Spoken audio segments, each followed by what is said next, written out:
This is the Three Skeevers podcast. All right. Episode 30 of the Three Skeevers podcast with Grim from Grimsforge Gaming and myself, Icy, with Icyfire Gaming. How you doing, Grim? Good. How are you? I am doing pretty nice. It's a beautiful Saturday, sunny day on Saturday where I live over here in upstate New York. So I'm enjoying the day so far. We got our second return guest, Deltia from Deltia'sGaming. How you doing, Deltia? What's going on? Glad to be here. Thanks for inviting me back. Yeah, man, right on. So, I don't think this was part of the agenda, but I think Hack the Minotaur, he released a video today, but really yesterday, because we're airing it the following day, about the companion system and a couple of his recommendations, two particular recommendations on how the companion system is working right now, where I think it was just more based on inventory. When you earn your companion gear, there's no way to upgrade it, and equally, the gear that we earn, we're the ones holding on to it, and now your companion. And he did make some, I guess, offer some solutions, which, I think it came down to the systems that we have in place for our own characters with the craftings with the crafting tables or the crafting stations, the transmute stations, all those types of things.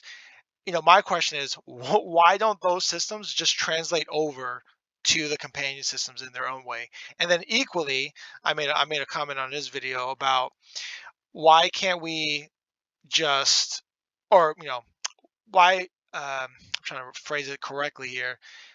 They should probably maybe introduce like a companion bag, kind of similar to the crafting bag.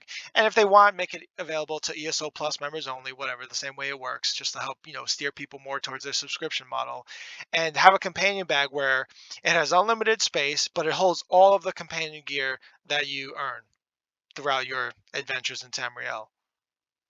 Because right now, any of the gear that you earn, you're going to be the one who has to carry. And if right now, before Blackwood drops, if you're having inventory problems with whatever it is that you're doing, just add 50 pieces of companion gear that you're holding on to. It's just going to make it worse. Yeah. It's going to be exacerbated. There's the word for the day. Exacerbated. Don't ask me how to spell it. Yeah, that's interesting. I don't want to hang on to all that stuff. Like, let my minion have their own bag that they can hold onto their stuff. Yeah, what do you think, Deltia? I know you've been in the PTS a lot and making some videos about the companions and everything. Yeah, I mean, I think it's the best solution for what they have, and it's toned down the amount that you get. You're not really collecting a whole lot of it. It's very sporadic. So it's not like you're going to be flooded with it like you are going to be with your normal whites and greens you get from dungeons and so on. But yes, it is another inventory system to babysit. I don't think they have a workaround with it. There's just so many currencies and so many inventory systems.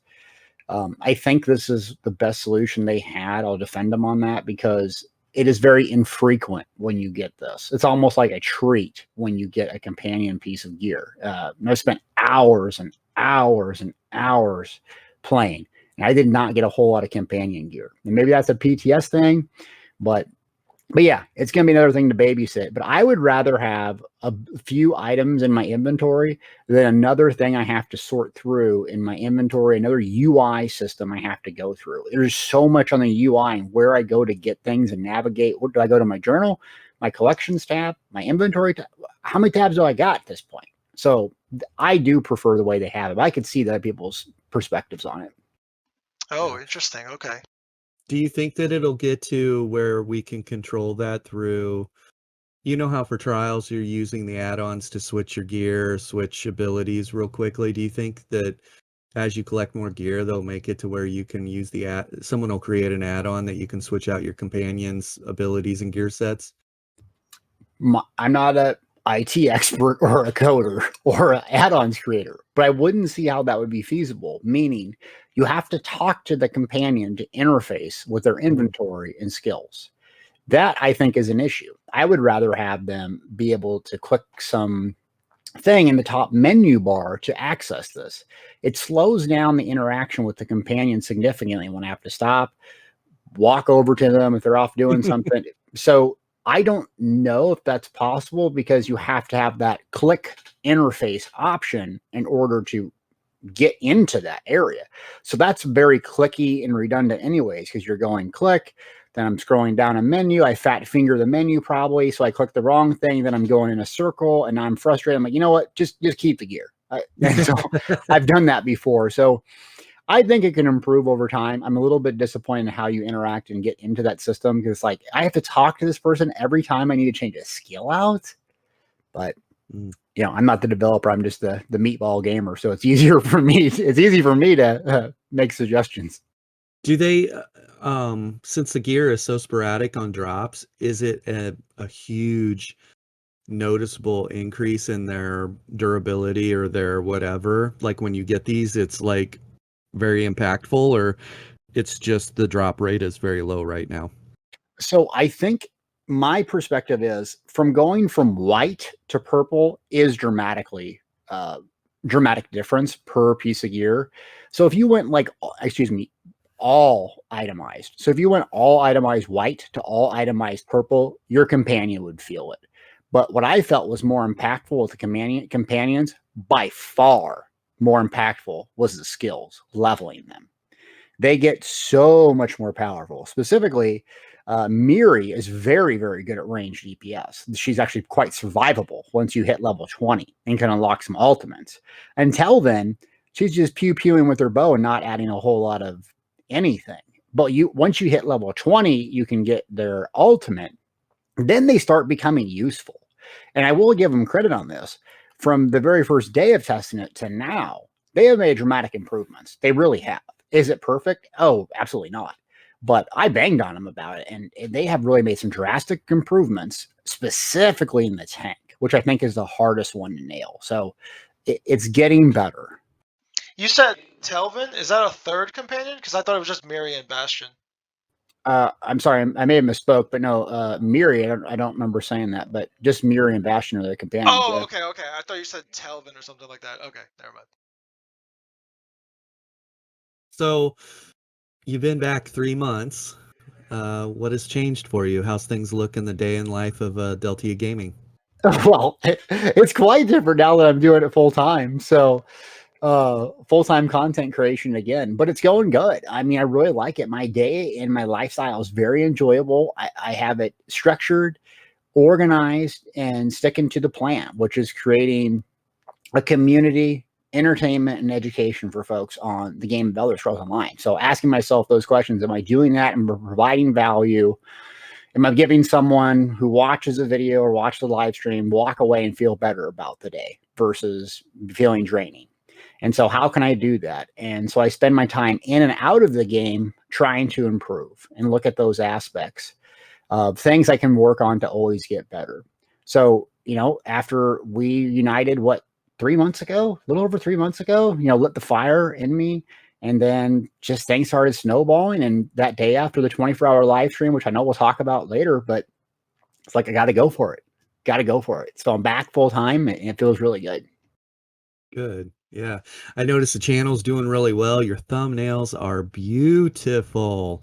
Beautiful. Yeah, graphics look good.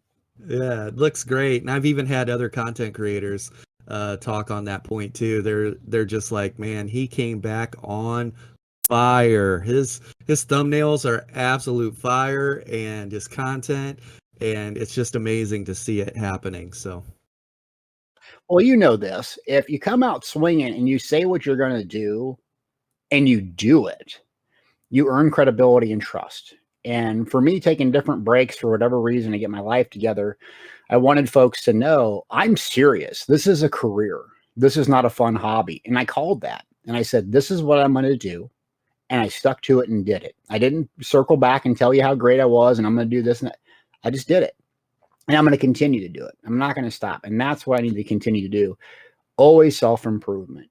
Always look to do better. Always look to strengthen the community and have a better experience. This is a game, but ultimately there's so much going on in the world right now. We use it as a way to interface socially and connect and have so much fun. So taking the stress out of people and finding the information to sift through, because it's daunting. Coming back to the game, and we'll get to this too, but just unscrewing my account took me, Grim, you know this, hours. I spent 6 years buried in my keyboard. I had no idea. What do? I started Elder Scrolls Online. I don't know what to do. I'm overwhelmed. Now, can you imagine a new player who fires this game up? There's no training wheels on. You go from A to B to C to D in this game. And so there's a huge area of opportunity, which is great for a content creator. Yeah. Yeah, I can imagine too. So the first time logging into each one of your characters and you're like looking at builds and looking at inventory that's literally 2 years old.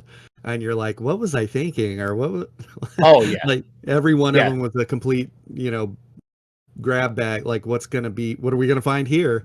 So yeah. So Blackwood's right around the corner, and real quick, I do want to say the Deltia that I think one of the what I enjoy the most about your YouTube channel is just like the community tab, like those little polls that you do. Do you like those? They're very small, and it's like a small little interaction, like a little like thing that just gets thrown out there.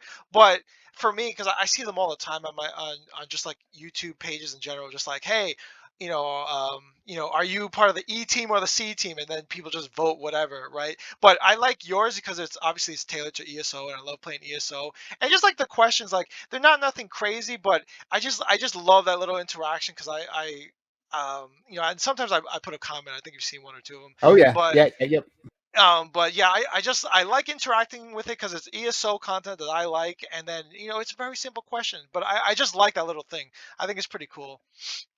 Yeah, so I started doing that, and it's fascinating. A lot of the times I'll ask the questions, and you all might know this, but when you do a poll, you're really interested. A 50-50 answer is the best thing you can get, right? If it's 70-30, okay, I asked the wrong question. But what's fascinating is I ask questions that I generally want to know what people do. Like, what do you do when you log into the game? What do you do when you finish Endgame? What's your favorite class? What's your favorite? And the answers, and moreover, the comments are just fascinating. It's fascinating because I think everyone's playing the game like me. Everyone's playing the game like me, right? They have to. No, they're playing way differently, and that's great. That puts me in a perspective of, okay, not everyone's like you. They don't run Vatishram weeklies to get gold weapons and all the best in slot gear. Their thing might be housing. Their thing, and that gives them just as much enjoyment as self-mastery and what I look at doing. So those polls are fascinating. It's just fun to sit back and watch them and comment back and forth and so on. So it's quite fun. So I think the one that you posted today, or I was actually on Saturday, which we know is today. But so when you say, what do what did you decide to do once you hit the end game? What exactly is the end game in terms of like ESO? Is it just getting to CP once you're starting, or is it just like hitting 810 or 810 what it used to be? And what exactly is the end game? I know it's kind of vague, but can you kind of quantify it a bit? That's a great question. I think the old game, there's two end games to Elder Scrolls Online, which I think is kind of a downside, which is you have a level cap. Typically in games, the end game is you hit the level cap, then you work on progression in terms of gear. Once you hit gear max, then you're working on mastery, right? So it's level, gear, mastery. This game has a redundant system, what I believe is a champion points. So you have level, then you have champion points, then you have gear, then you have self-mastery. So in my opinion, it used to be the champion points cap, right? So you hit your max level, great. Now I got to get to the 810, whatever it may be.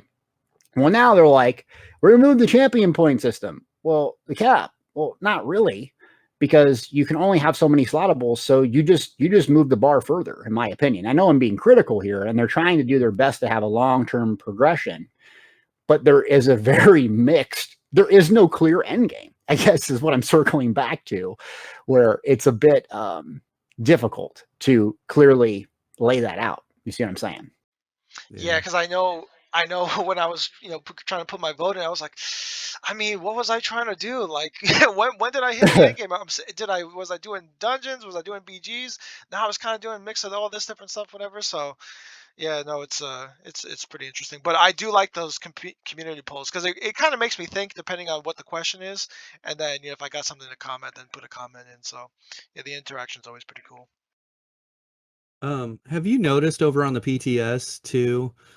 So if you create a new character over there and it'll just do the 3600 CP or whatever, Mhm. Have you noticed that you have about 700 unused CP points? Like I literally in the champion point trees have every possible thing selected. I have my 4 slottables and every other node that you can go to that is just a passive selected, and I just have 700 extra CP sitting around. And that was before they announced like these changes, I guess, that are going to be changing the trees and stuff like that. But it seems to me like 3600 shouldn't be the ceiling if realistically it's only like 2800 or 2900 and you can't do anything else with the others anyways. Did you see that? Yeah, you're exactly right, because yes, 3600 is the cap, but you can only have 44 slottables. The majority of the champion point system is slottables. Yeah. And you basically know exactly which 4 to pick. And I'm not picking on them about this. This is incredibly complex, absolutely insane complex. But Elder Scrolls Online, I play it not to accumulate champion points. I play it because the combat and the community and the environment are fantastic. If you got rid of champion points, great, fine. I collect my gear, that's it. And I worry about self-mastery, getting better. I worry about fun, building a community, engaging, doing the things. I like Imperial City Prison, the dungeon. I can play it over and over and over. I don't care if I get champion points or not. So to me, it's kind of a redundant system that's clunky. And it's very vague. You're like, oh, I got to get a 3600. Well, if you do the math on it, no, you don't. I think once they dumb them down another level, it's roughly 1400 is basically performance max. Yeah. That's what I saw too. And I was like, so I even have that 3600, I guess for future, but I don't know. It's interesting. I always thought the 3600 cap was just to give them enough room for future growth so that they could always expand on the new champion point system that they have. Yeah. It very well could be. Yeah, it very well could be. And kind of to what they're doing with Blackwood, right? They're introducing a couple more new slottables that we could use. Yeah. Oh, yeah, the healing ones. But then again, they're not expanding the passives. That's the most important thing. They're expanding slottables. So great, you can expand, you can add 3000 slottables if you want. You can only equip 4. So Right. Doesn't matter. Right. Yeah. I think the slottables need to be the most impactful things, right? Because you're literally making a choice, a decision, a sacrifice to make those your thing. And then as far as passives, it becomes, the spice of life, like just kind of tailoring your character, but not dramatically changing. So Can I add something real quick? Because I know I've been picking on the champion point system. Well, when initially the green tree came out, I'm like, yeah, that doesn't look very cool. But actually, I really like it because the passives in there actually do fun things to your character, but they do not add a performance element per se, like sneaking or something out of combat, or out of combat movement speed, or you can sell things or pick up nodes and blah blah blah. What I would like them to do is remove some of the redundant blue slottables that no one uses. You know what we're going to use, and put in some fun passives that actually give me a reason to hit 3600. So like, I don't know what you could do. You craft faster, or you can do some crafting rip buff or something. something like that, then that would be really enticing, not combat related. So if a brand new player picks it up, they're not going to be at a disadvantage, but something fun to earn that will actually influence my count. That's what I would like the champion point system to pivot to. Yeah, like if you dodge roll, it doubles the distance of the dodge roll. You know, just out of combat. out of combat. Yeah. That sounds broke as hell, Grim. It is broke. Yeah. Go ahead and make that happen. So, yeah. So I mean, just imagine that passive that you just said with Crusader. So now you get double the distance and also double the immunity window. Yeah, could you imagine dodge rolls distance traveled the same as streak? Oh my god. Jeez. That's not broken. So with Blackwood coming up, we're looking at 3 things here. What's the biggest changes that you foresee with Blackwood?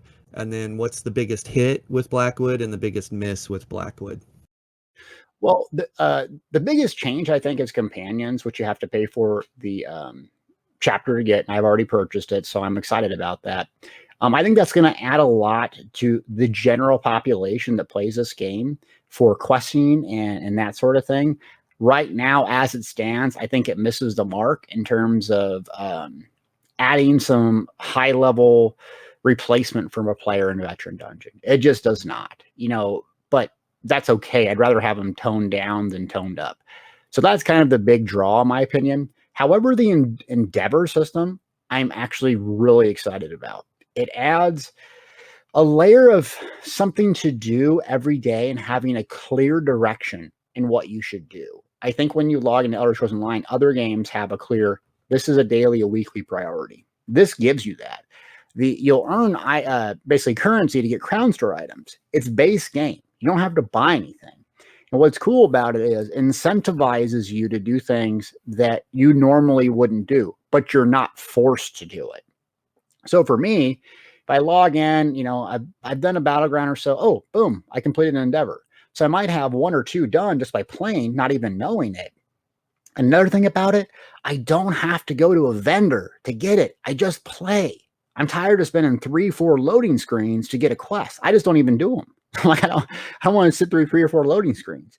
I think they nailed the Endeavor system. I really think they do. I think it's a super underrated part of this chapter. I've played it all.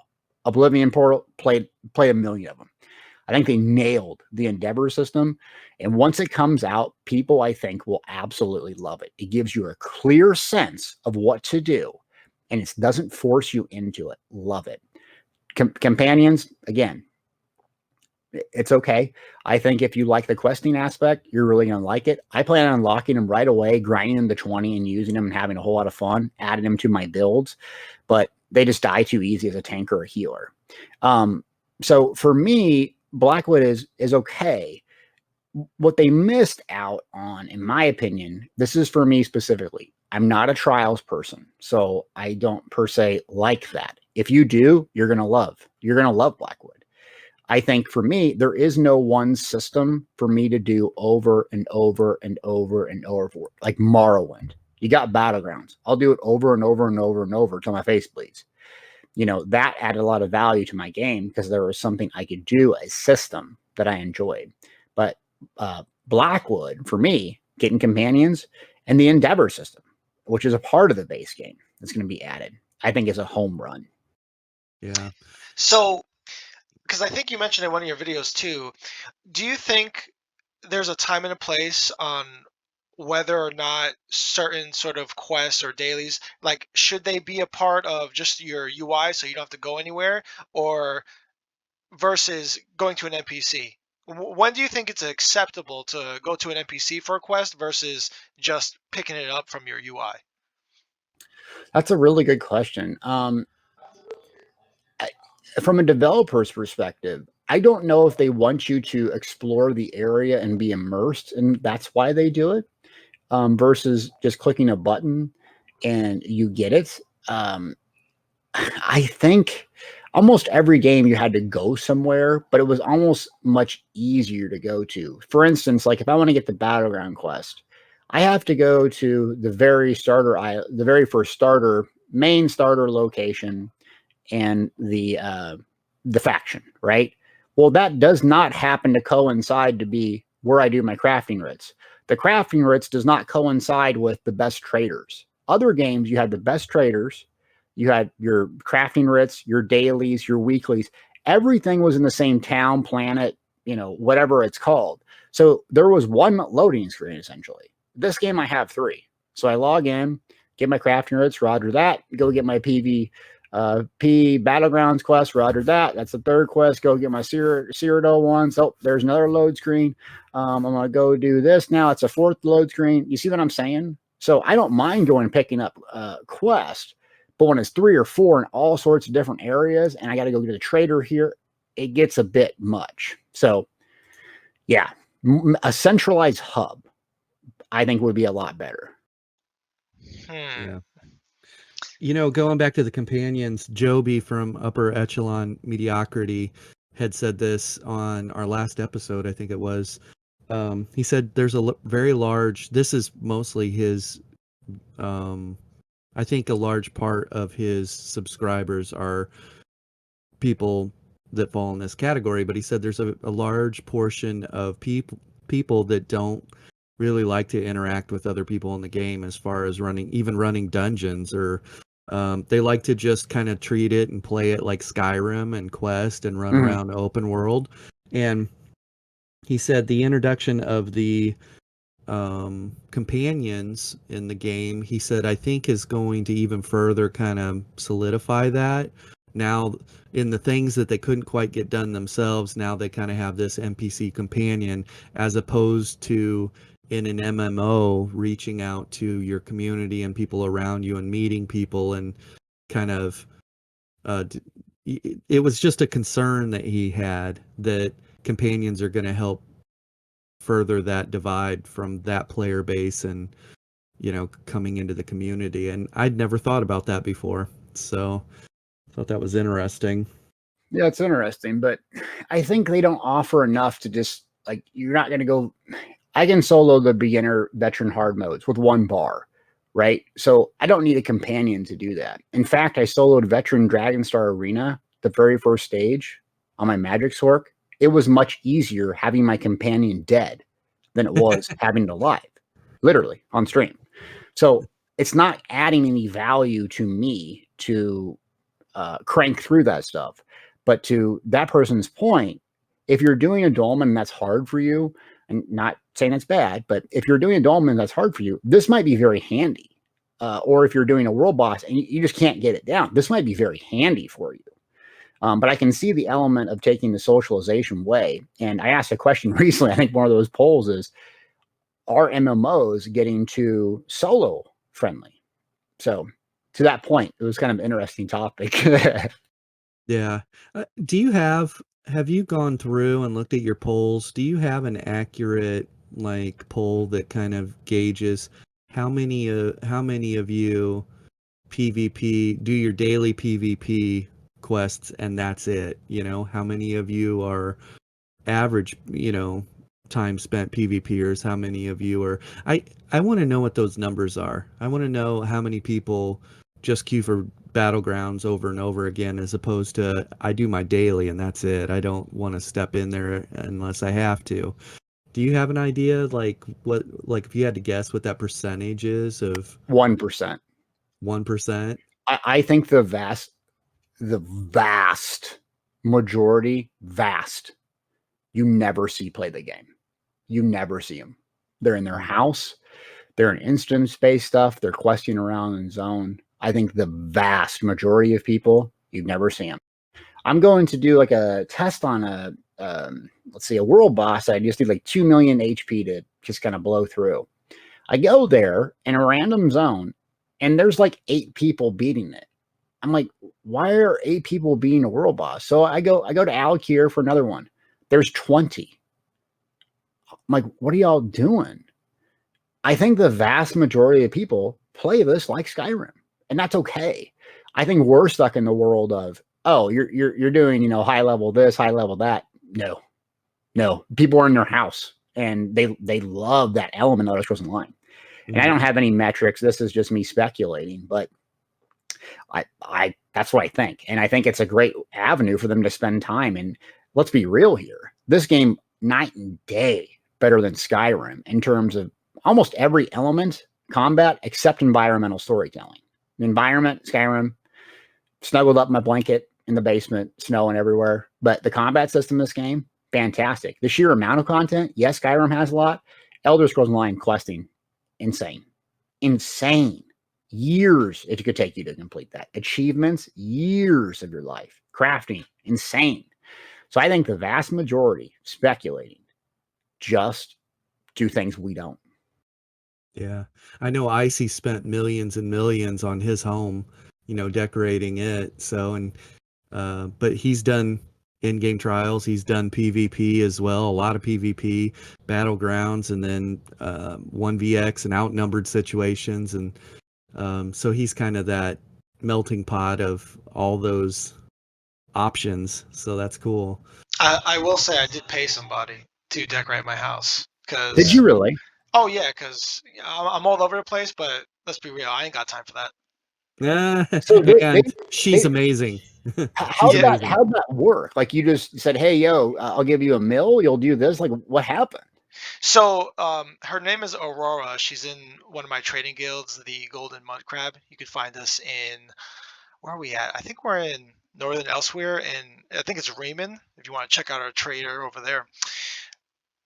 So she, I think on Sundays, she does like housing training.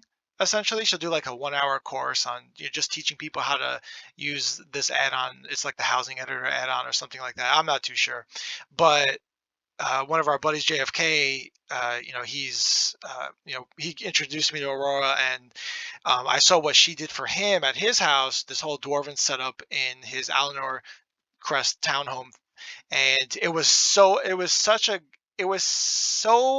fascinating with what she could do in that area. I said, hey, can I take you up? And she told me her fee and everything, and I was like, oh, hell yeah, I'll sign you up. So she decorated my courtyard area for the gardener house, and I literally went from nobody to somebody after just like a week of her just coming back to me. Like, she'll send me materials, I'll put it in the house for her, then she'll within a couple hours, I just come back and I'll see like, she's put some things here and then done this, whatever. And, she's constantly sending me materials so I can place in the home. And then over the next day, they'll be placed, wherever. And then she'll come and she'll ask me questions every once in a while to see, okay, I wasn't too sure about this. So just as you would with an interior designer, I'm guessing, the same thing. She'll have a conversation with you, kind of see what your tastes are, what your style is, what are you looking for, what are you trying to do, and then just kind of gear your home to what you're interested in. And then, once she's about 99% of the way done, we do a walkthrough and just say, hey, I like this, I don't like this, can we do this instead, that type of thing. So yeah, she's already done my first floor, second floor, and the courtyard area, and I think I've spent about at least 4 million gold worth of materials and her time as well.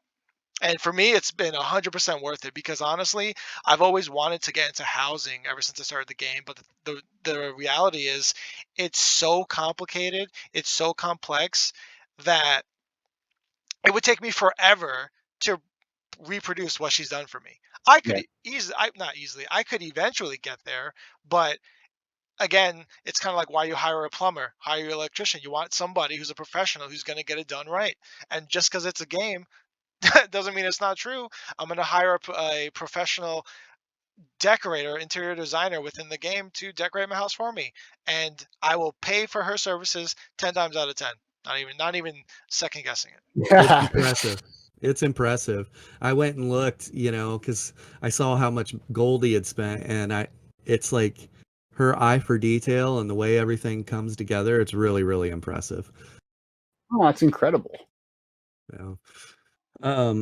So going back to the polls with the PvP and stuff, I'd be interested to see, you said that it's 1%. And see, I was thinking, what's the total player base, just off the cuff?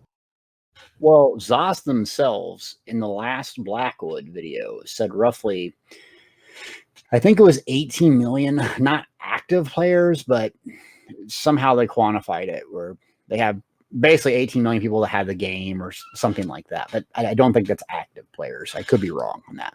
Okay. Well, 18 million. So I guess 1% would be more accurate because I was thinking, well, surely as far as PvP goes, 10% of their total player base, but not if they have 18 million, because 10% of 18 million, we would wait in battleground queues far less. We would have far more problems with lag than we already have, and faction stacking and just all the problems, with performance.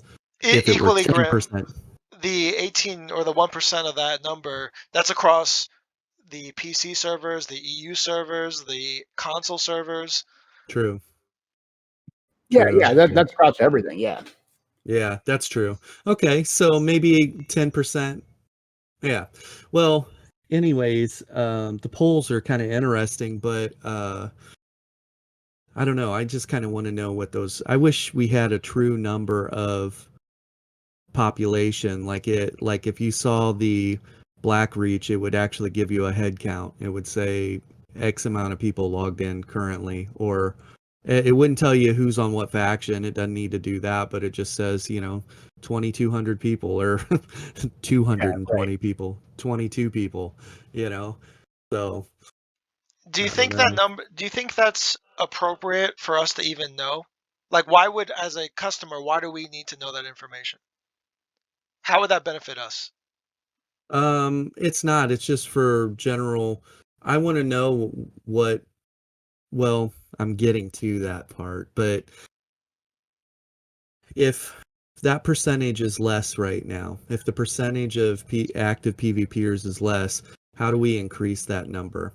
Is it that we need to implement training programs into the game that kind of bring people around a better understanding of PvP, so their first encounters in PvP aren't shocking or aren't a turnoff, So if they go through this huge, I just released a video kind of talking about this, but I'd really like them to implement, and we talked about it with Joby. Remember, Icy, and you recommended that this training program be added somehow into the fighter guild, Yeah, And but if you do that for PV, let's say you take 100 true PvEers and you put them through that training course, and they realize actually this could be kind of fun. They're not interacting with other players. There's no ego involved. They're just learning the importance of crowd control effects and having major and minor or major resolve, and their spell damage, weapon damage buffs, and how to rotate through their buffs, and how to turn fights, and all those things like that. They would have a better grasp or a better understanding going into battlegrounds. It would be less a negative. It would be a better experience for them overall, and I think it might help bridge the gap a little bit, or gravitate some more people into kind of enjoying PvP. That was just my basic thoughts, is where are the numbers at right now, and then have a good idea where we stand right now, so that way you can quantify it as something like that's implemented, So that's my thoughts. No proc Cyrodiil. What's your takeaway on no proc Cyrodiil, Deltia? I think it's good. I like the way the game is right now, personally. I like that Cyrodiil, the big fights, do not have procs in them, and I like battlegrounds with the procs. I actually do. I think it's really fast and furious gameplay. You either dodge roll or Dawnbreaker, or you're dead. Like that's the gameplay loop. It's dodge roll, Dawnbreaker, dodge roll, wait till I get Dawnbreaker and procs and heavy attack. But it's kind of fun.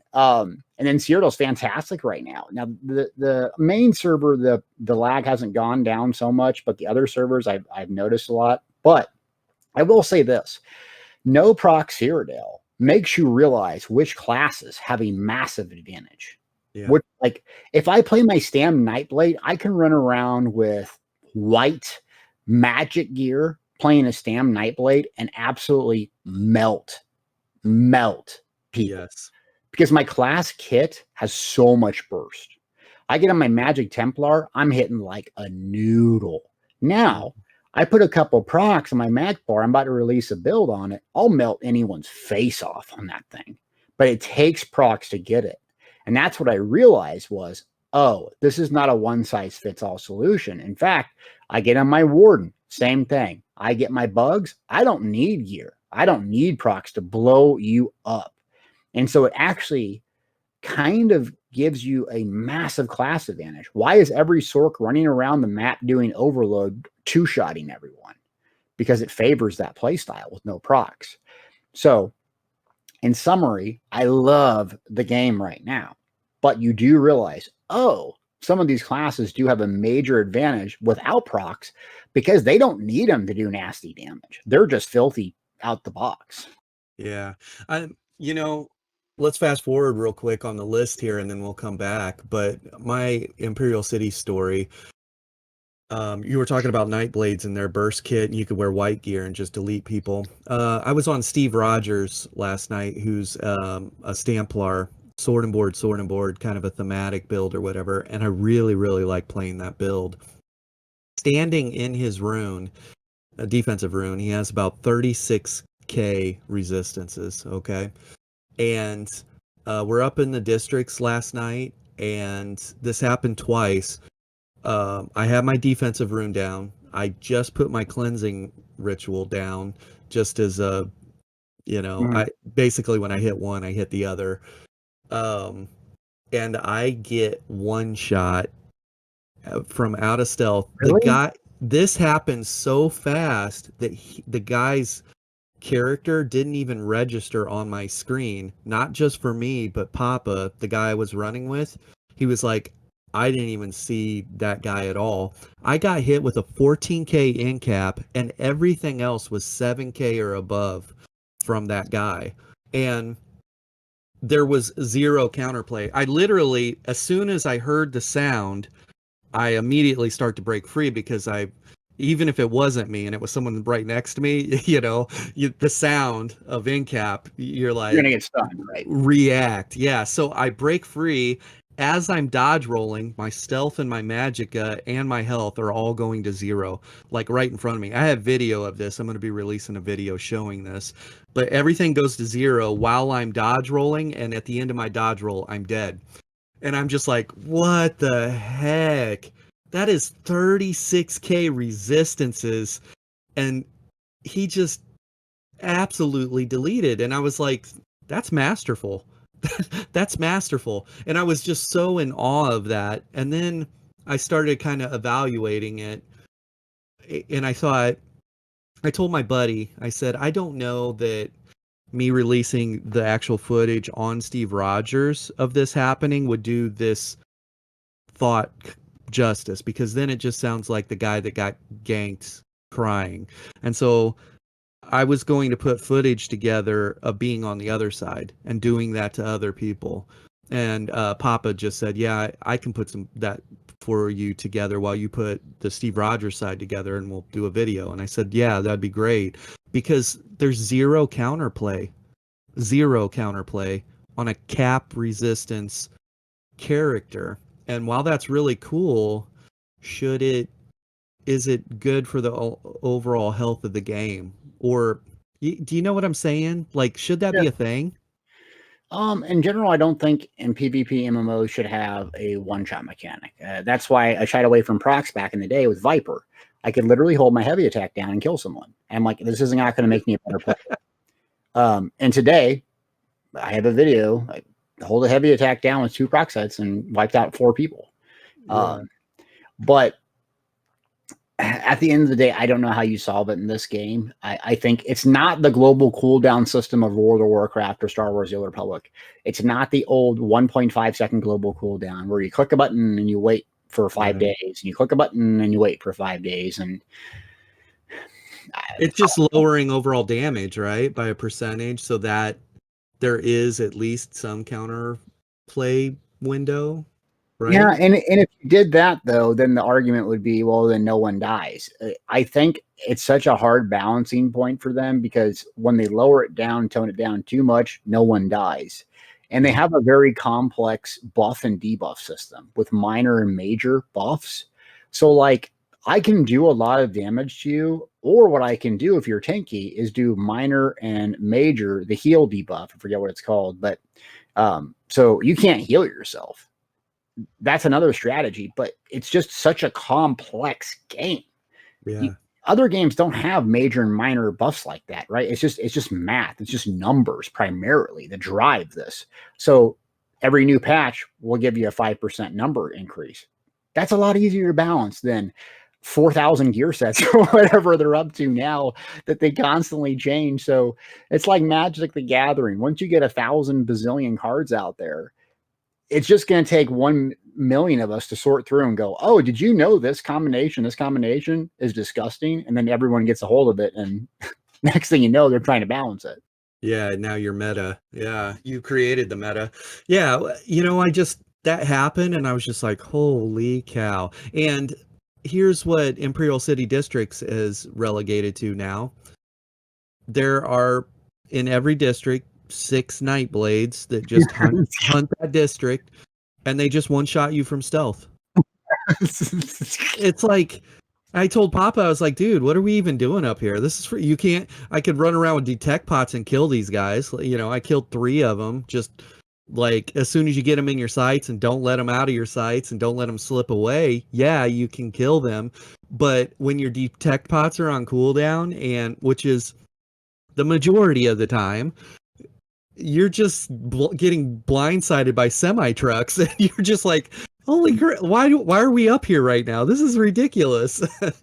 So I don't know.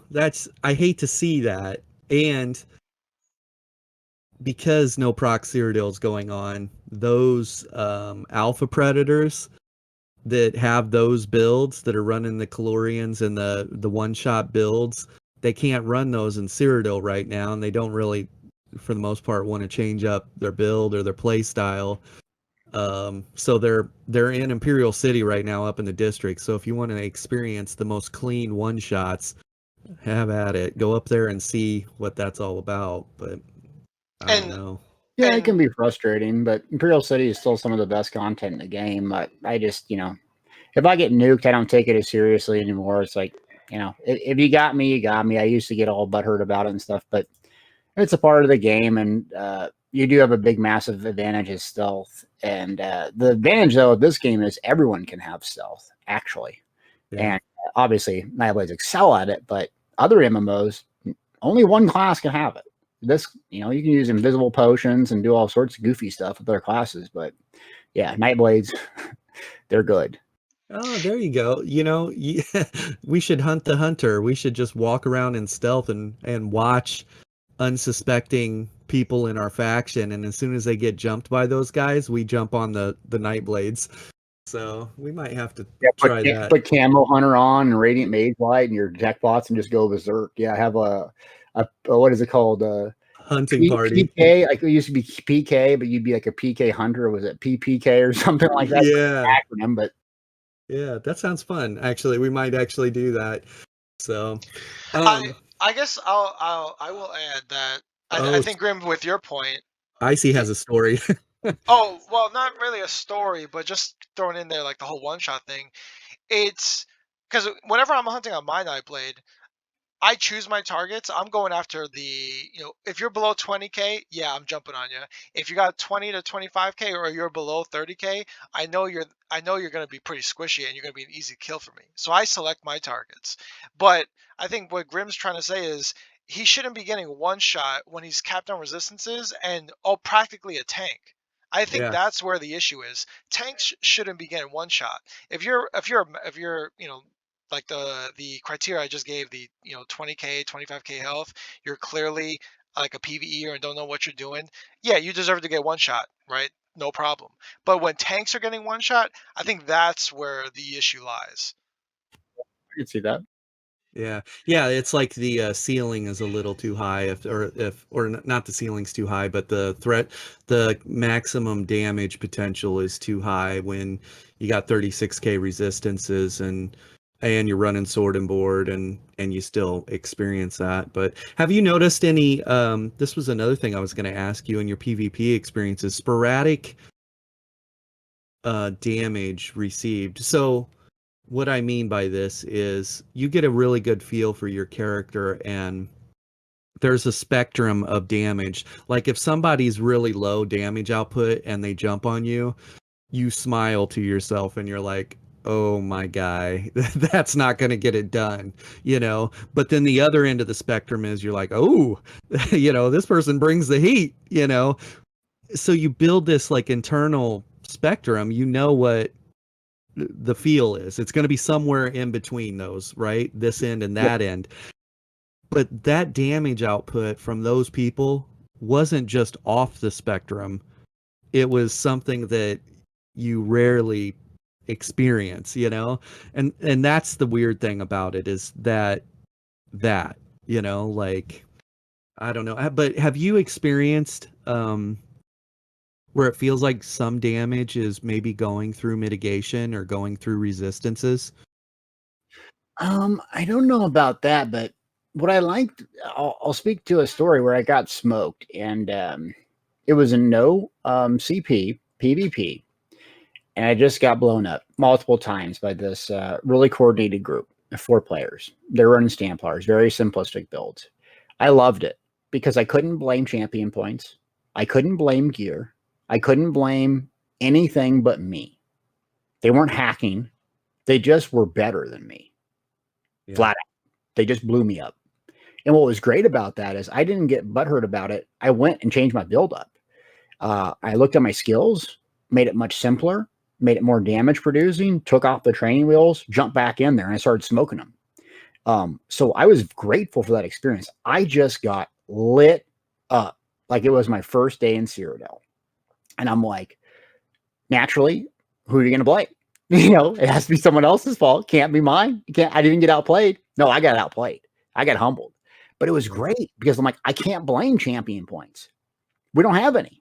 I can't blame all these gear sets and proc sets. Can't use them. So it made me go back to the drawing board and go, what am I doing wrong? What we need to take the training wheels off.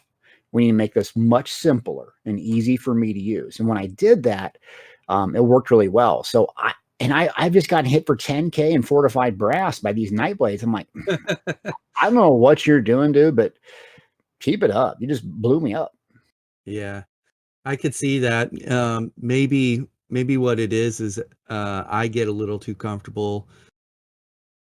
There's levels to this, and maybe those guys that we ran into were the clear-cut level 4s, you know, and you very rarely run into a level 4 PvPer, you know, that has that type of ceiling or that type of potential or capability. And it could be that, you know, you lose that when you're running into everybody and they fit your spectrum, and then you run into the person that's outside your spectrum of outside the norm. It's pretty shocking. So interesting. What do you think the current state of PvP, and what's your thoughts for the future? Like, we're going to be coming out of proc Cyrodiil. No proc Cyrodiil is going to come to an end. What's the state of PvP, and where you think we're going? That's a good question. So obviously there's various people that posted, you know, the scaling and how it's not going to work, and they've made some adjustments. And I will say this, it's not perfect. The weapon damage, spell damage is not a perfect way to scale it because there's inherently disadvantages and advantages to very specific racial choices and armor choices and so on. But they're trying to do it. The thing they have an impossible task on, which is how do you balance something for a brand new player, a super competitive endgame player, a PvEer, a PvPer. At the end of the day, proc sets, monster helms, they look cool and they're really fun, but they are incredibly hard to balance, right? So I think what we'll experience is when it launches, probably some stuff is going to be overtuned. There'll be some things they miss, just like every single patch. And you'll have some growing pains until they get it smoothed out. If you look back at the history of Elder Scrolls Online and history in general, it's always the end of the world. This is the end of democracy, said 1920, 1930, 1940, 1950, 90, right? It's always cyclical. It always happens. People end up still playing. And I think PvP is such a small, minute thing in the developer's eyes. I have no inside information. This is just me speculating. But I think it's such a small, minute thing of their overall vision and where they want to take the game. And they give us a sandbox called Cyrodiil and Battlegrounds, and we're playing in it. And if you don't like it, I think it's time to move on, because I think it is what it is at this point. That's a good point. I think you and I have talked about it, and we talk about it on most of the episodes since your episode coming back. But I think that proc sets, the best answer for proc sets is this. You need to control proc sets and their damage potential through the Battle Spirit passive. I don't want to see them go through with their scaling, what they're proposing for scaling right now. You see so many different can of worms being opened and problematic. It's causing more balancing issues. Keep everything exactly the way it is right now, and then just put a little stamp on these armor sets and attach them to the Battle Spirit passive and say armor sets with the Battle Spirit passive stamp on them do 20% less or 10% less in PvP zones, Battleground, Cyrodiil, Imperial City, and call it a day. That is the best answer. I've talked about it, and I 100% believe in this, and a lot of other people do. It's the best answer for... But these people that work there are very intelligent, very capable, hardworking. Why wouldn't they have done that? Yeah, well, sometimes the most simplest of answers is the one that's most easily overlooked, and so I kind of wonder if we're only 1%, and when you go to the forums, you always see these people like, I'm so sick and tired of these PvPers ruining our armor sets and doing this and getting things nerfed. This would solve that. They could release every armor set and every proc set and every whatever they want at whatever strength or whatever they want to do with it to the PvE world, and let them go have a heyday with it, and then just make sure that the stamp gets on those things before they come into the PvP world, and they have a throttle on them or a cap placed on them. And then when we say proc sets are still overperforming, not by much, but they're overperforming, they say, okay, well, we're going to change it from 10% to 15%, and they just can do that through Battle Spirit passive and call it a day. PvE world, which is 99% of the 18 million subscribers, it affects them zero, and I feel like that's the best thing. I don't know. What's your thoughts on that? That's a fascinating way to do it. I always thought to have it where you could wear one, Yeah.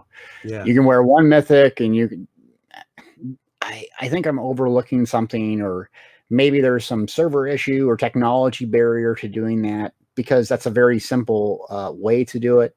Other games had gear that came with a statistic value that would improve your PvP, which is one of the things I've ranted about this game for a long time, which is there is no PvP gear. That's great in a sense, but that's also terrible in a sense, because a lot of the times the top end PvP gear, I have to spend my time doing things that are not PvP to acquire them.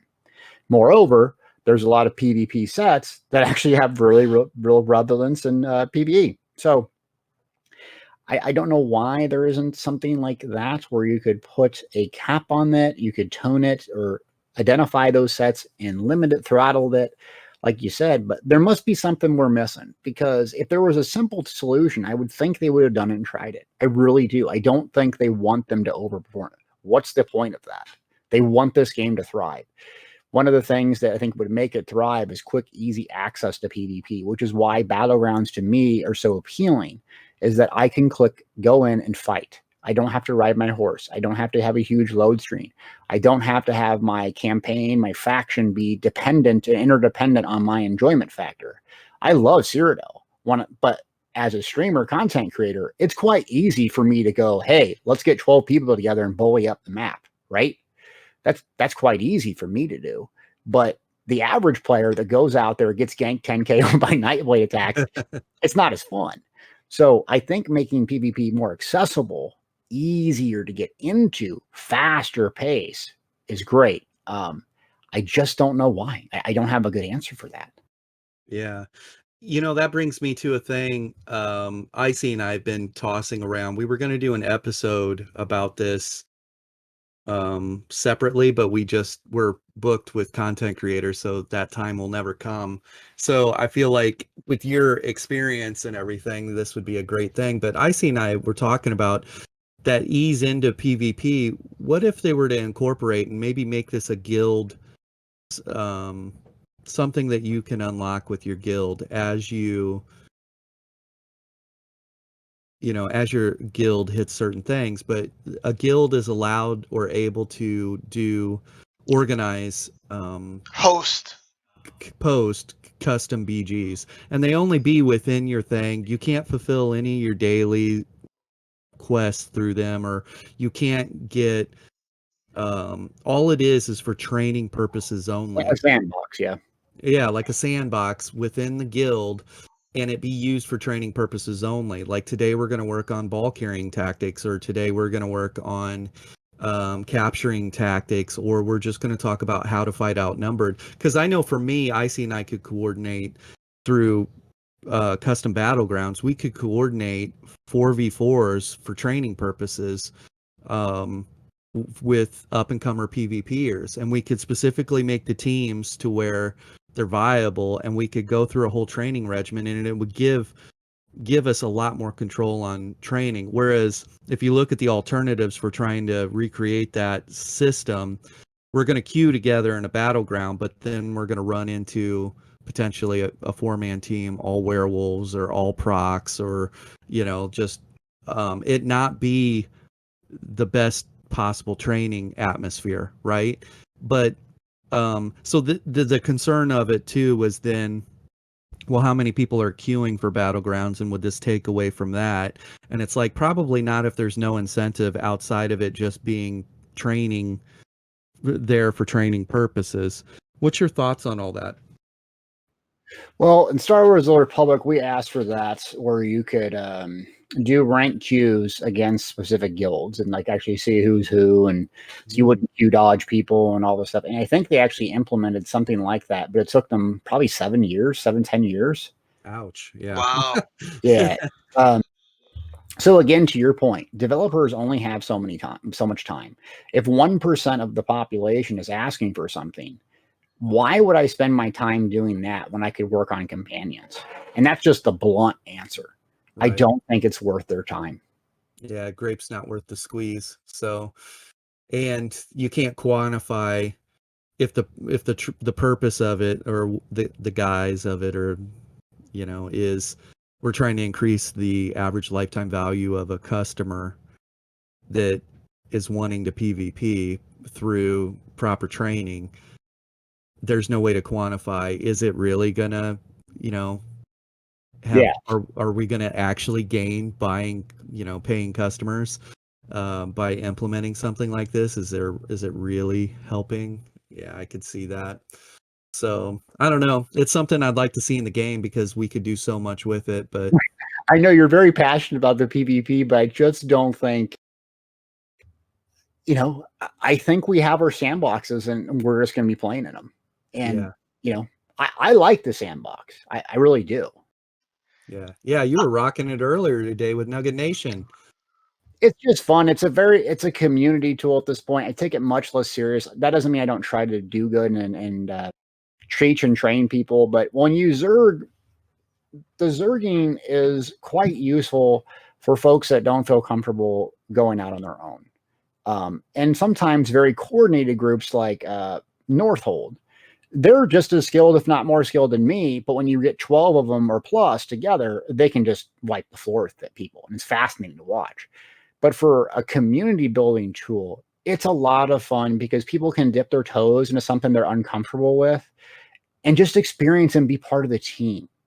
That's what I love about Cyrodiil. It gives people the experience of, yeah, we're PvPing together, we're kicking ass, and maybe you're just hitting one button. No one cares. No one cares. We're zerging down a key. Damn it, it's fun. And so it gives you that sandbox, just like kids. Kids, you give them a big old sandbox. My son, we got thousands of dollars of toys. What is he playing? We have a stupid $40 wood sandbox out back and $2 monster trucks. That's all I place. We're just Yep. we're just kids. We're one of them sandbox. Yeah, the simplicity of it, right? And Cyrodiil, it's like I've thought about it logically. I'm like, okay, dude, you literally siege Chalman probably over 1,000 times. You're doing it again, you know. You're sieging it all over and all over again. But that's what I love about it. It allows people to. It's trials for PvPers, right? So I don't like necessarily the trials atmosphere for a variety of reasons, but I love the raid, warband, whatever you want to call it for PvP, because it gives you that feel of community. We can't do this alone, gang. You're not taking a keep alone. You're not defending a keep alone. In some circumstances, that's different. But in general, you got to have a team to do that. And that's what's so fun. Like when ESO launched and the premise of becoming an emperor, I heard that. I'm like, what? A player? A player. And then I played alongside with some of these just top end ridiculous players, and we pushed these keeps, and every time I'm riding a Cyrodiil, I go, yep, I remember that battle when we did this. We had the scroll, we turtled up here, they couldn't take it. Yep, I remember when so-and-so got the emperorship and we did this and that. That's what gets me through the imbalancing things. At the end of the day, it's the people and the stories. And so that's why I keep playing it. It's like I just remember those things, and they're dear memories to me, if that makes sense. Yeah. And I think that's oh, you got something, Icy? yeah, I was just gonna, I guess, kind of like bring it back to the custom BG things, because I know with Grim, one of the guilds that we're in, Great Glory, they like to do events and stuff, and even though they're primarily a PvE guild, they could still utilize the custom BG like concept or that feature, whatever you want to call it, for PvE guild type activities. Just because it's a custom BG doesn't mean it's got to be a Good 4 on point. 4 on 4. Literally, it's a sandbox. You can use it for whatever you want. I know one of the things that we used to do a year ago was Grim would carry 10,000 Telvar and on his Nightblade in the Imperials in the districts, and then with Great Glory we're just a team of like 6-7 people on the opposite faction. Say, hey, first one to kill him gets the prize or whatever. And so we're trying to find Grim all across just one of the districts, like Arena District, and see if we can work together and just try and find him. Just a strictly hide and seek type thing.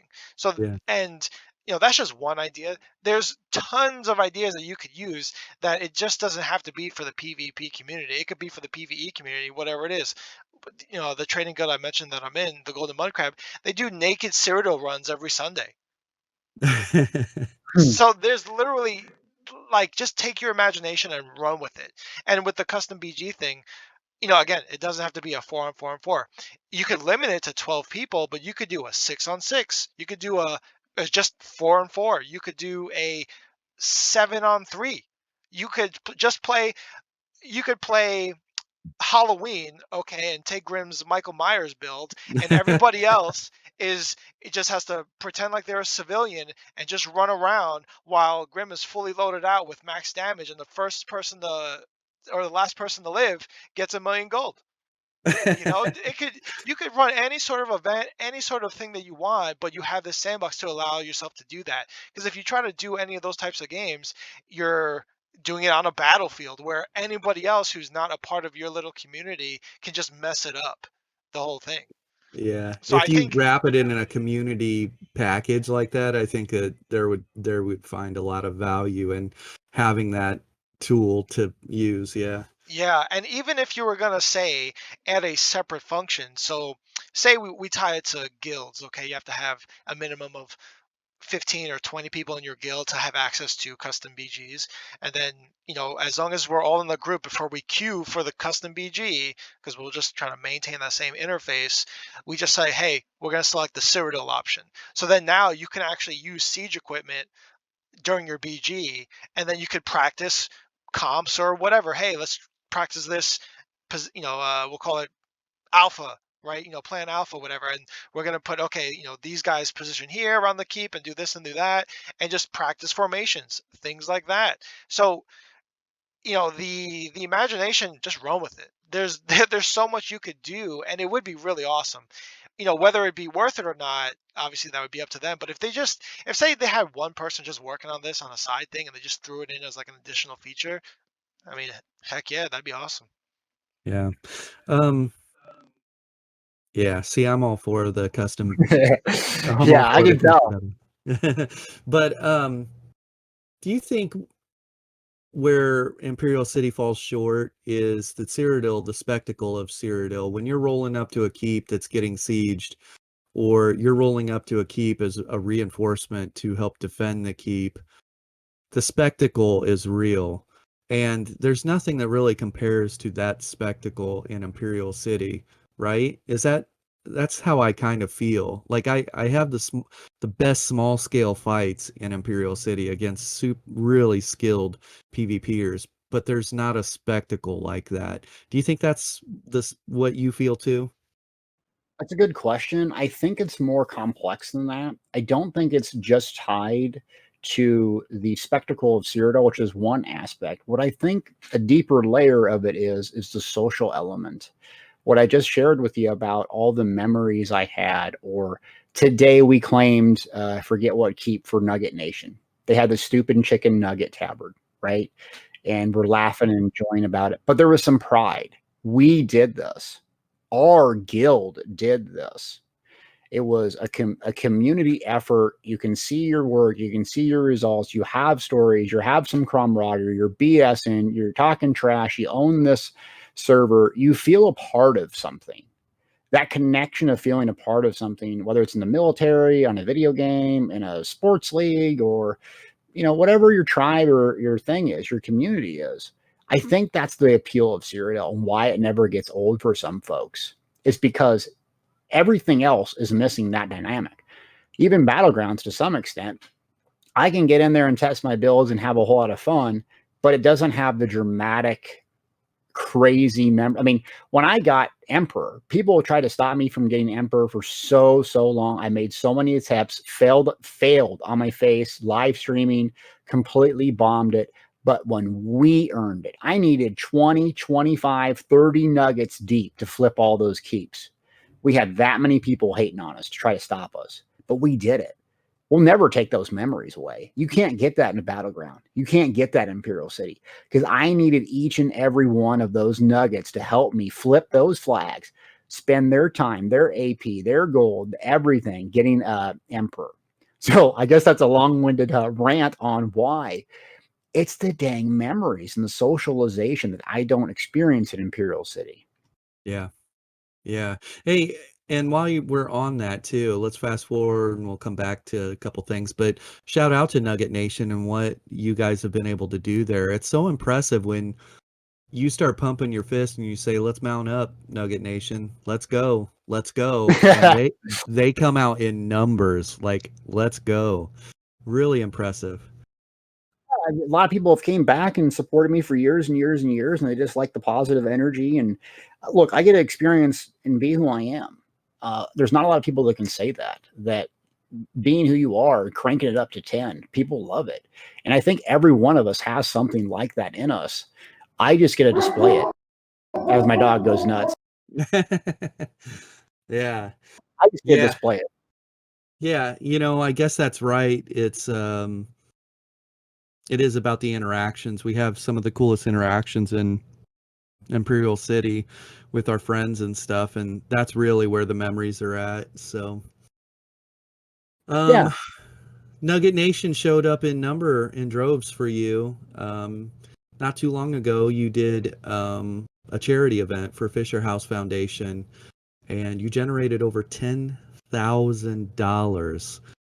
And that was pretty impressive. I just wanted to say congrats on that. And that was a monumental effort on your part, too, a 24-hour stream.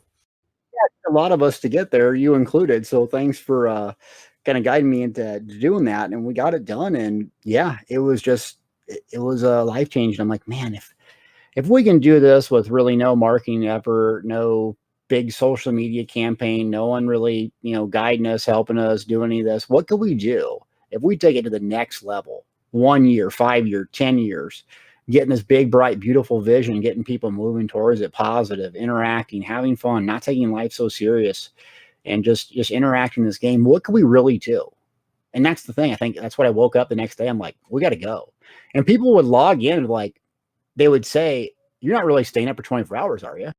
I'm like, actually, I've been up for about, 36 at the end of it. But yeah, when you make a commitment, there's no way out. It's like being a father. When you have a kid and they're crying up all night and you're not sleeping for weeks going on a year, there's no tapping out. There's no quitting. You made a commitment. You got to dig deep and get it done. But thankfully, I had so many people with me, so many people helping. We got on stream. You were on there. We were farting around doing this, and I kept the content that was so fresh and entertaining and just moved to tears, man. It's just so cool, so touching that we could do that. Just think about it. You just fire it up and you go and you do it. You don't have what can we really do? It's going to be crazy. Yeah. Think about the atmosphere too. Well, number one, the first thing a lot of people were saying is, holy crap, is this real life? Is that Deltia? Deltia. People say it every day. You're back. Yeah. Yeah. Yeah. It's so cool. Like, your station or your channel on YouTube has grown, I think, by 2,000 subscribers since you've been back. And it's just amazing to see what you're doing there. But I really liked the very first thing that I could notice about your charity event for Fisher House Foundation was the pay it forward mentality. Everyone was showing up. And actually, the crazy thing was, when we're talking about setting your goals, you had to raise your goal how many times? Yeah, I don't know. I was asking me, what do we set this at? I have no idea what to expect. We're coming from a place where we have no metrics prior to gauge. I mean, I just came back, and I'm on YouTube, a platform which isn't really known for that sort of thing. I have no idea what to gauge this, Yeah. And it's like, I don't want to look like I'm greedy or I'm trying to squeeze more money out of people, but I also want to raise the bar and challenge people to give and to pay it forward and what's possible. I don't even know, like you were saying, what's possible. And the crazy thing is, didn't you hit your first goal the day you announced that you were going to be doing this? Yeah. So I was going to do the 24-hour live stream and do the thing, but I'm like, well, I'm going to turn donations off, so there's not a possibility of donating to me. And then I'm like, well, if I do that, I might as well just have the campaign start today, right? So if they're in the live stream and they would like to start donating to it, they can do that today. But I'm going to turn off, everything. So you cannot donate to me during this time, essentially. And so I did that, and it's like, I think we spent $1,000, and it just, we have $1,000 in a day. And then I didn't know how to raise the bar. So I had to email the company like, yo, I put this at $1,000, but we have a good problem. How do we raise it? And they were helpful. Yeah. What a great problem to have. And so that really, Nugget Nation is a very caring and there were people outside of Nugget Nation that I think saw that and joined Nugget Nation because of it. They're like, you know what? I want to be involved with that type of camaraderie, or that type of family, those type of people. So that really kind of showed the heart of Nugget Nation. So I was just really impressed with that. A lot of cool people, and over years and years and years, we've just been playing. And I've said it, so many people are very dear to me. I'm glad I came back because I had it really good, and I got my head on straight. And I'm very thankful for everyone to support me. It's just an incredible life that I have. I have just an incredible life, another chance to live it every day to the fullest. And not a lot of people can say that. I'm very thankful, and I don't think people express this enough, but whether you donate or not, your time and attention is the most valuable thing you can give someone. So when you come and watch me, even if you're lurking and working or you're doing whatever, you click on a video, you're giving me the most precious commodity you could ever give someone, your time and attention. That's an incredible gift to give someone. And I'm very grateful for that, truly, to people, because you can't get that back. And it's very humbling that people would watch me. Like I always say, I'm just a meatball in my basement and from Nebraska, just as a kid that loved video games, and look where I am. It's incredible. You know, when you're talking about people's time is the most important thing that they can give someone else, you know, and these people are giving you their time or whatever. I think for that reason, it was really smart of you to take your live streams from YouTube to Twitch, because you can do the most right now. It's like Twitch is a little farther along with their customer interaction or their viewer Yeah. interactions. And so you're getting the most out of their time that they're giving you. You're giving back, I guess, the most that you can out of that time, making their time more valuable. And so I thought that that was a very, very smart move, jumping over your live streams over to Twitch. And, you know, maybe YouTube is taking notes and they're going to transition. But how's that been working for you so far? Well, the reason we moved over to Twitch, YouTube was easier to get up and get started. And I hadn't been back on Twitch. I personally don't watch a whole lot of live streams, but YouTube has always been lagging. But it's a Grand Canyon at this point, because Twitch allows you to do so much more fun things. And I was telling my wife about this. She understood what it was to be a streamer and be part of the community, because she rides a Peloton now. And she goes, "Oh, you're like a Peloton instructor."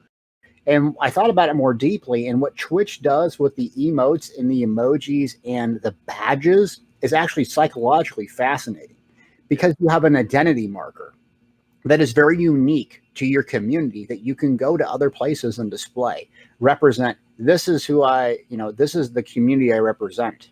This is the message, or who I think, is important and whatnot. And there's deeper meaning to that than just, I'm a text block with a name. Twitch allows you to have this sense of connection with people that is deep. If I met someone at a grocery store and they said my name was John, and you handed me $100 bill 1 minute later and said whose name was that, I couldn't answer it.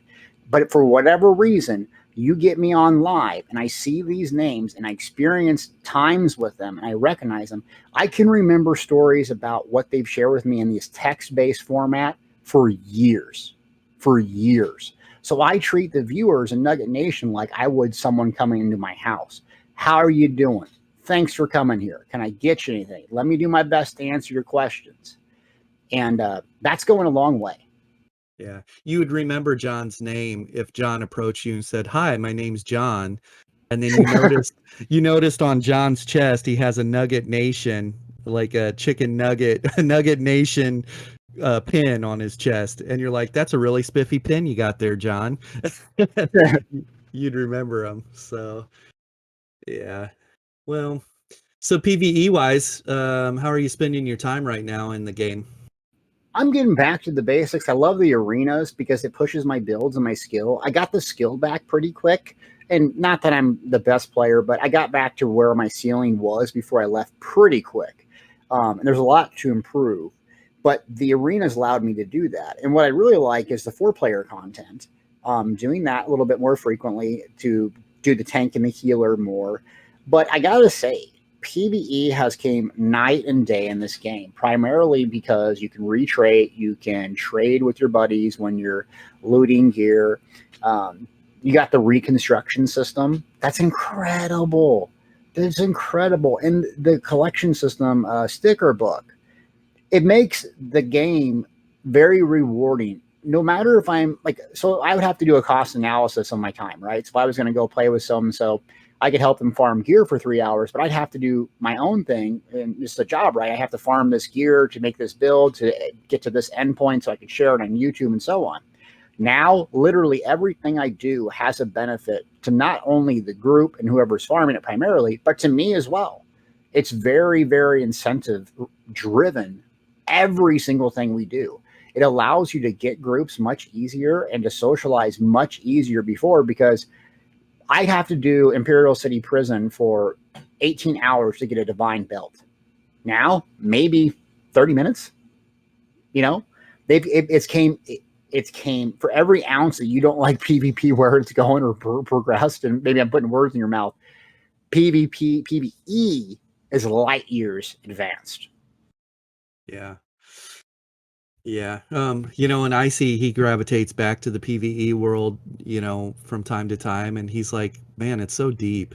The quests, the interactions, there's actually dialogue. And animations, like characters are talking, and there are other MMOs that, things like that.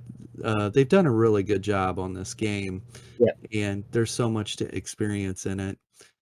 I think especially with the PvE type stuff, where if you actually pay attention to the dialogue, you can connect the dots from a whole bunch of different stuff. Like I guess just because I'm like running around in Oridon right now, the Banished Cells dungeon, where you have to kind of stop King Release from doing whatever it is he's doing, and then if you follow the actual quest line in Oridon, there's another King Release, and he's a descendant of the person in the dungeon. So just seeing that, oh, okay, I have an answer, like I'm dealing with an ancestor in the dungeon, but obviously his descendant is somebody I interact with on a whatever basis. So just kind of realizing that connection is just kind of awesome, that they go so in depth with all of the storyline across the game.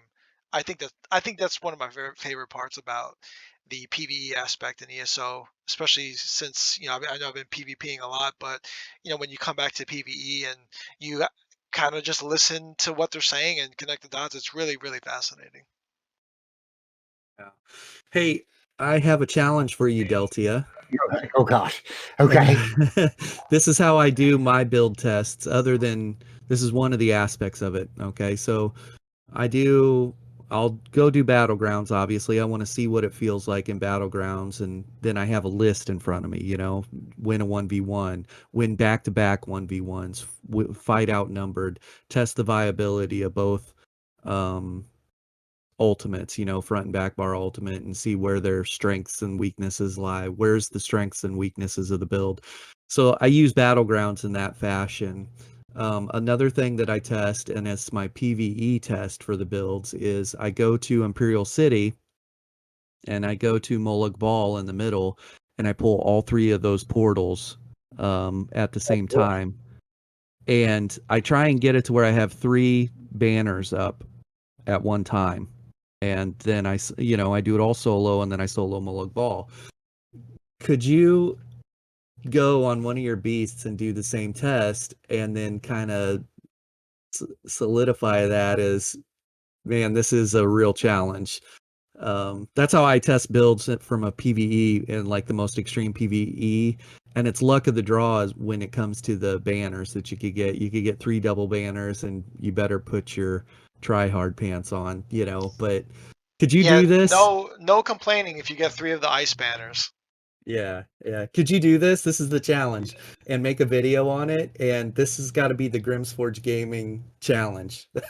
Oh, so you basically clear out the ads, or you pull all the ads at once, and now this is a PvE, you said. Yeah, this is PvE. Go to Molag Bal in the middle of the sewers and pull all Magic 3. could just melt it. Yeah, go do that then. But pull all portals, clear all the ads, so you have all 3 banners up at the same time. Kill all 3 banners, and then solo Molag Bal, and do it all solo. And remember, you be are in a PvP zone, so yeah.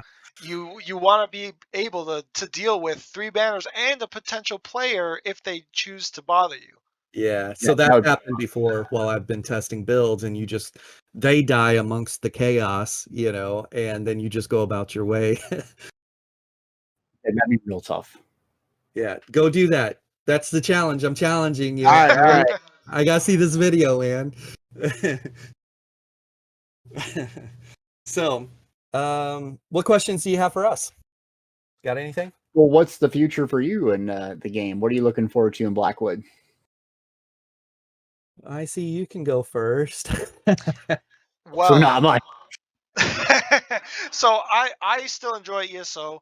I know it's got its ups and downs and everything, but because I do have investment in the PvE community, I am looking forward to the Blackwood and the trial that's coming out, and just all that type of content, the companions, everything. So I am looking forward to all things Blackwood for sure.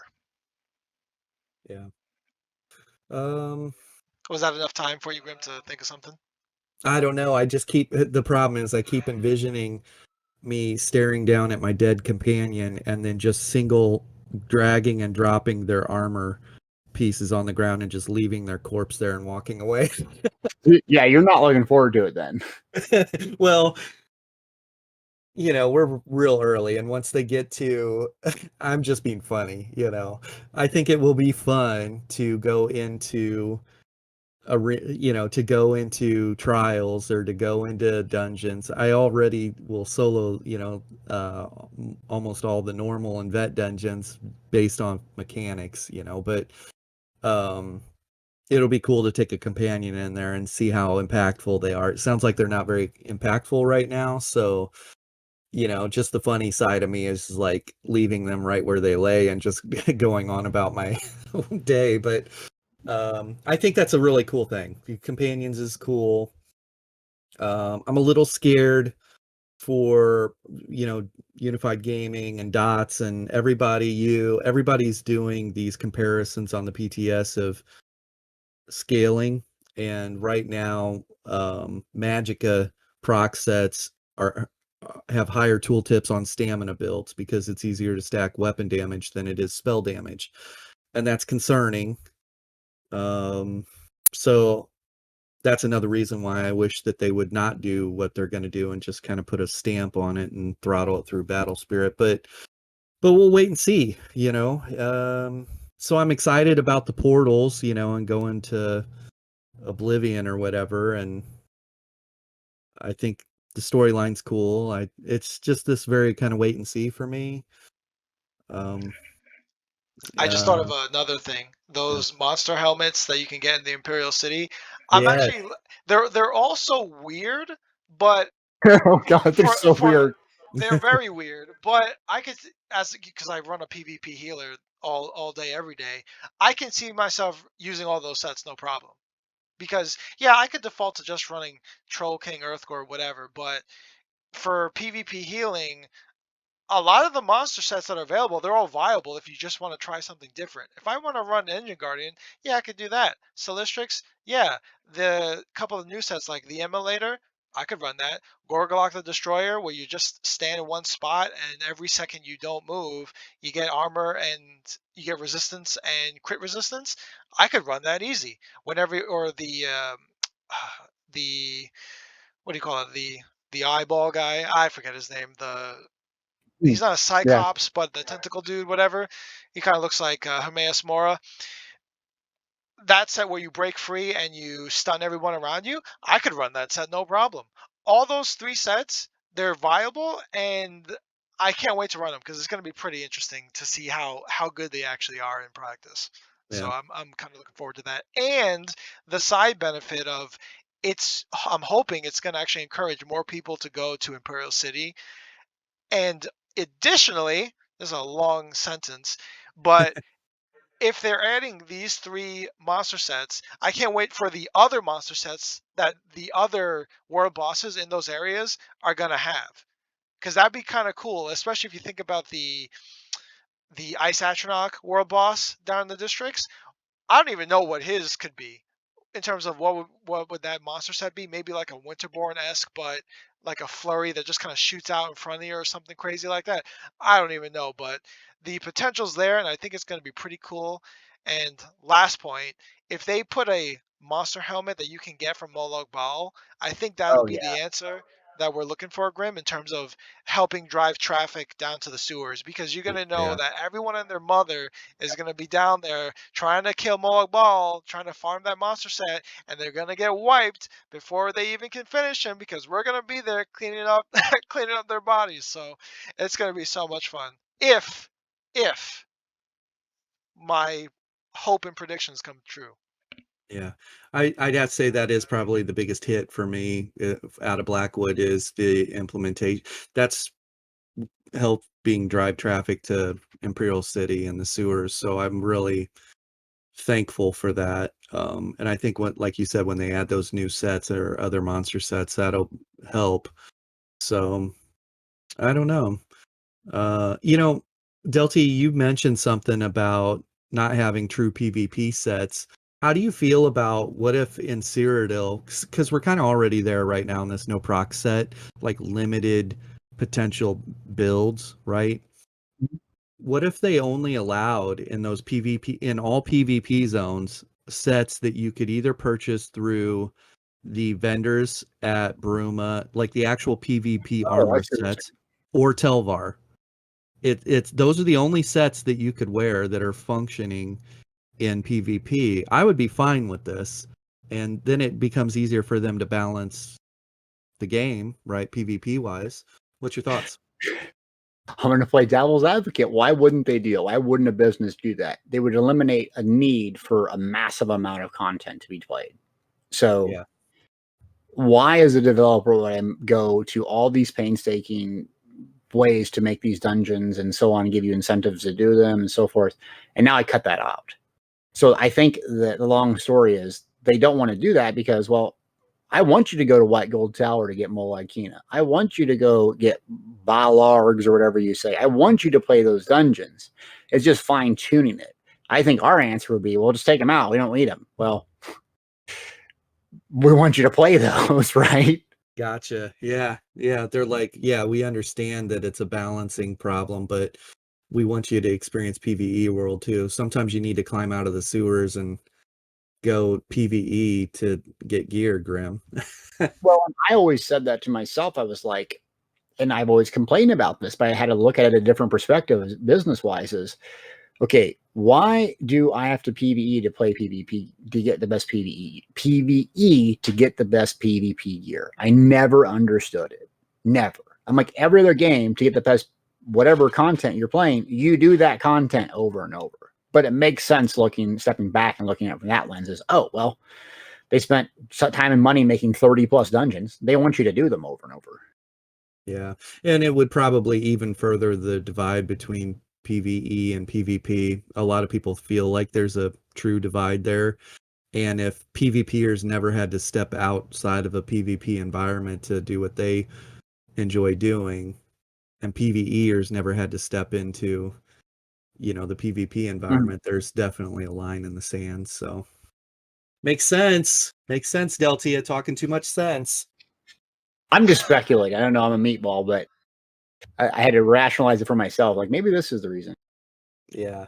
I don't know. The gears are constantly turning on how we can help educate and train and make PvP more enjoyable to more people. So I'm going to always think in that fashion, I think.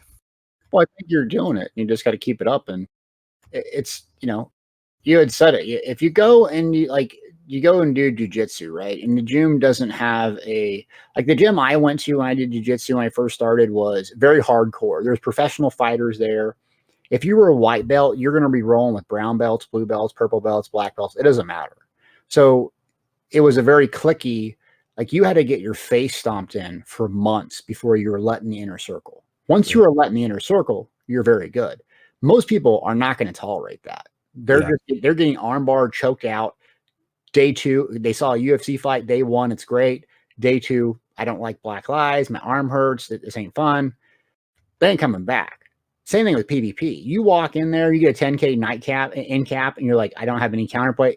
You know what? I'll just go do questing. Right. There's no ramp up in the game except Lobby Battlegrounds. I think it's really good. And Lobby Cyrodiil is really good, but they're very limited. I love those. Yep. Yeah, I love those for that. You definitely feel that everything's a little bit slower in lobbies, except for you were talking about the transmute system. People are transmuting the problematic proc sets to lobby levels and taking them in. Oh yeah, you could be a level 10, and I ran into I was level 10 in a lobby BG, and there's some like level 20 running around with a Harbinger Crimson build. What? Yeah. So, and the thing about it, and Icy discovered this too, if you have all the items in your sticker book of those, you literally get when you decon those items. So you can make a full Harbinger's Crimson setup for your level 10 and have those in lobby BGs, then decon them when you hit 20 and you get all your crystals back and just craft your level 20 now. Now go out again. And yeah, so that's kind of problematic seeing those things. I think they need to put a limit on that, but I will say the only exception or the amount of work that that particular person would have to do is, I think in order to transmute, I think you do have to research a trait, at least one trait, unless you could just reconstruct without any trait. I'm not sure about that, but at a minimum, if you create a level 10 character and you're trying to make, say 7 pieces of divines, you got to go spend 7 times 4, 28 hours worth just to research divines on all those pieces, just so you can put it on, or 20, whichever trait that you want for your BG for that character, you got to do the actual research on it. They got to do the And time. Yeah. yeah, the actual time. Yeah. So Yeah. it's not like they would get it immediately. And then if they are reconstructing it, okay, like so that you only ever spend, let's see, 4 is 100 and then another 3, so 175. So we'll say just for like 7 pieces of gear, that would cost you 175 transmutation crystals. If you're reconstructing every 10 levels, because you're spending 175, returning 175, and you just keep bouncing back and forth. Once your character gets to 50, you're going to decon it and make another set of 10 for your new person. That's another 28 hours you have to put in to research all those traits again. Because if you're Yeah. not, and you're just keeping that level 10 gear and then making 20 gear once your person is 20 and then making 30, again, that's still work because you have to put in at least 175 crystals for each set of gear. So for these people that do want to do that, they are putting the work in. It's a Yeah. lot of work, but if they want to just kind of mess with everybody and run Harbinger's Crimson, it is what it is, I guess. Yeah. I just think it hurts the long-term, the health of low BBG. Imagine if that was your first experience in PvP and you're just like, I don't even know what to do, So Yeah, I guess with an open mind, I know like whenever I play new games, or I'm trying to even just remember the beginning journey when I started playing ESO, I would just be doing my own thing, and then somebody would come by, smoke a set of wolves or a bear or something like that in like 1-2 hits. I'm like, wow, what the heck? It takes me freaking like 45 seconds to kill a bear, and this guy just did it in like 2 seconds. And of yeah. course, back then, I'm thinking I'll get there one day. And now, and that specific example is just more apparent because I did it just the other day where I was running by, I saw some poor little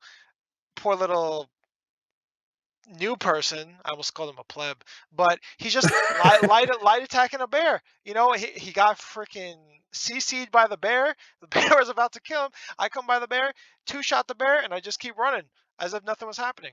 If And it's just like, if go it ahead. weren't for people like that, we wouldn't have our name of our Three Skeevers podcast. Yeah, So the inspiration. But I guess like with that sort of expectation, knowing that, hey, life sucks right now. I don't know anything, but if I keep playing and I put in the work, I will eventually get to that level where I'm doing that much damage or I'm running these crazy sets that these PvPers are doing. yeah. So I guess the other random weird thing is they're putting lobies, occasionally they're mixing lobies in with above CP players. And so I've had a handful of, I'll be on lobies and I'll look around and there'll be 1700 CP and 1300 and 1200 CP people in the BG with me. And I'm like, what the heck? I don't even have my armor buff. Like, why am I in a battleground with these people? So that's another weird thing. I don't know if you've experienced that, Deltia, but that's happening too. So Yeah, I'm gonna have to wrap up if you don't mind. yeah, no problem. Where, obviously YouTube and Twitch, where can people find you at? I mean, the best thing is really Deltia'sGaming.com. That'll have access to all the different things, and getting the builds back up there. It's a lot easier to get the written and the videos in there. And so I would say just start there. And if you want to watch or do whatever, it's a good place to find me. So thanks for having me on. Yeah, no problem. And then as far as merchandise, tip jar, how can people help you with your channel? What's the best thing they could do to help you right now? I mean, to be honest, just viewing and putting the word out that I'm back, I'm making content, and see if it's good. I mean, really, I think that would be very helpful. So just do that. And if you want to donate or subscribe on Twitch, that's great. But viewing, putting the word out goes very, very far. Awesome. That's all I had. I see what you got. Ugh, I had one more question for Deltia, but it might be, I might require like somewhat of a long-winded answer. I don't know if I want to ask it or not, depending on. Just shoot it real quick. I'll see if I gotta go, but try. Okay, yeah.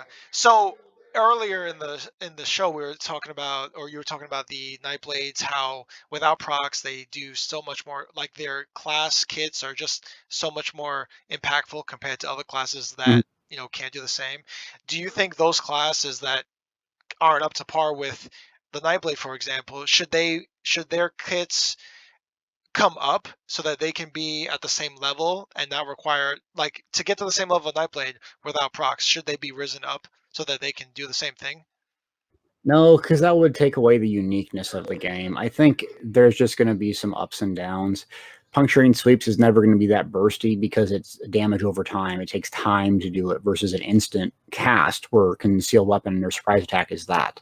That's the inherent advantage. Same thing, I can pre-buff my bugs and let them rip so I can hit you and then time my light attack. I can't do that on a Templar. Yes, I have Purifying Light, Power of the Light, but it takes 6 seconds to pop and it can be cleansed. So some classes are just going to be at a disadvantage. I don't think there's any perfected way to get it balanced. I really don't. Right. Yeah. But gentlemen, I got to take off. Thank you so much for having me on. And yeah, stay in touch. All right. Awesome. See ya. Cool. And since Delta just dropped off, we'll see you guys on the next one. See ya. Yeah. See ya. You're going to say, bye-bye, Argonians. Bye-bye, Rogonian.